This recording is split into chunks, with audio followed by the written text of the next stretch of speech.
I don't think I'm drinking this ever again. Back with another review. While doing some catching up on some movies I missed earlier in the year when either I didn't have time or just wasn't watching movies at the time for whatever reason. Yeah, these are difficult. Book of Henry I thought was bad, but I just thought it was bland bad. I didn't think it was as... It was insane, but it wasn't as bad as this movie. There's not much to say. Let's just get into the story. This is Gore Verbinski's movie, and it's called A Cure for Wellness.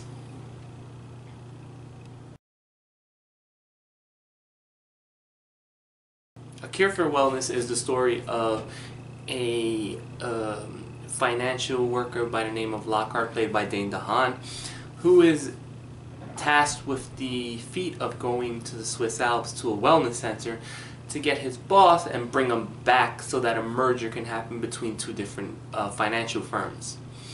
While he's at the wellness center, he realizes, one, his boss doesn't want to come back, and two, that nothing is as it seems in this movie.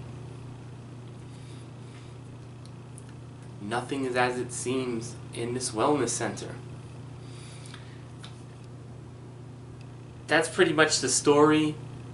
Dane Dehaan he does well in this movie. I just don't think he has the character presence to hold this type of lead. He was in Valerian, the city of 1,000 planets, which I thought he was okay in, but once again miscast. I kind of think he would be better off being second banana to someone else than to being a lead, because he doesn't really have that presence that grabs you.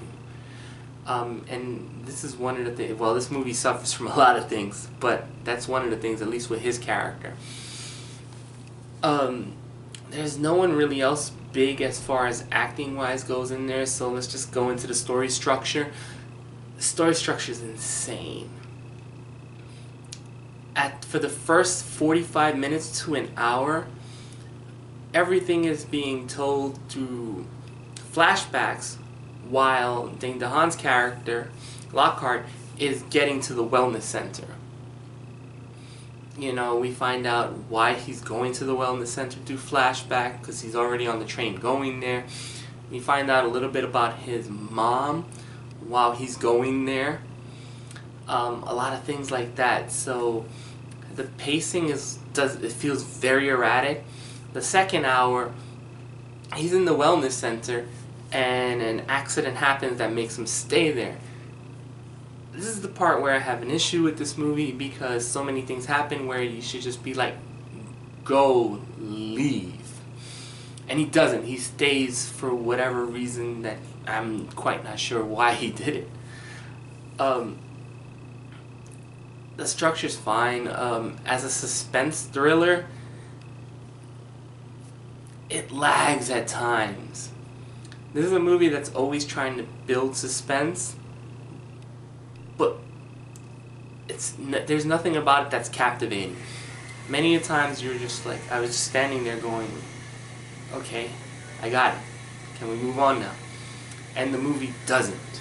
So that becomes a pressing issue, especially as pacing-wise. There are a number of disturbing imagery in this movie. There's a scene with Gore Verbinski apparently doesn't like deers, because there's an especially long scene with a CGI deer that's kind of disturbing. And that's a word that's going to come up a lot in this review, disturbing. Especially once you get to the last half hour, when you figure out the whole story, and even while they're explaining it to you, you're kind of like, this is kind of off-putting. And I can see a lot of people either loving this or hating it. This is a movie that's described as gonzo, and it's on the back of the Blu-ray box.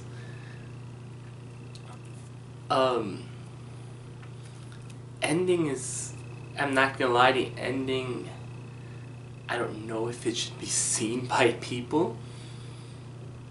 I think a lot of people will be mildly offended by some of the actions in the final sequence. I have a lot of issues with this movie. I'm not a huge fan of it. I would not recommend it, but at the same time, it's not the worst. It's trying to be an artsy movie, but it's so slow and draggy, and the imagery, especially towards the end, gets not human centipede-like, but somewhere in that. If I had to grade this movie, I'd give it a 3.5. It's not terribly shot. It's not acted poorly. It's just the execution is really, and just the whole story itself is just so fantastic and disturbing all at once. There are many times where I just wanted the movie to end because things were taking too long, it was lingering too much, and nothing on screen was really that interesting. So, give it for that. But I will say something. The music is actually really inspiring in this movie, so it has that for it. Other than that, I'm done with it. I like Dane Dehaan a lot, but he couldn't pull this movie. I don't think anyone could have, just because of the story. I can see a lot of people liking it. I can see a lot of people hating it.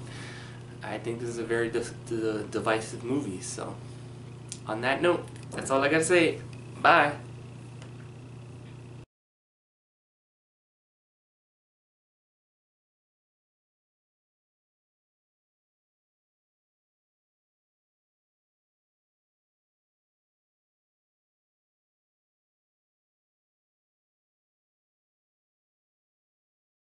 All this was about water.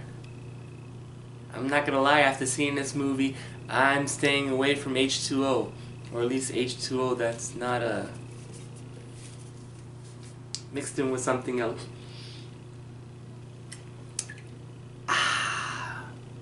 Alcohol.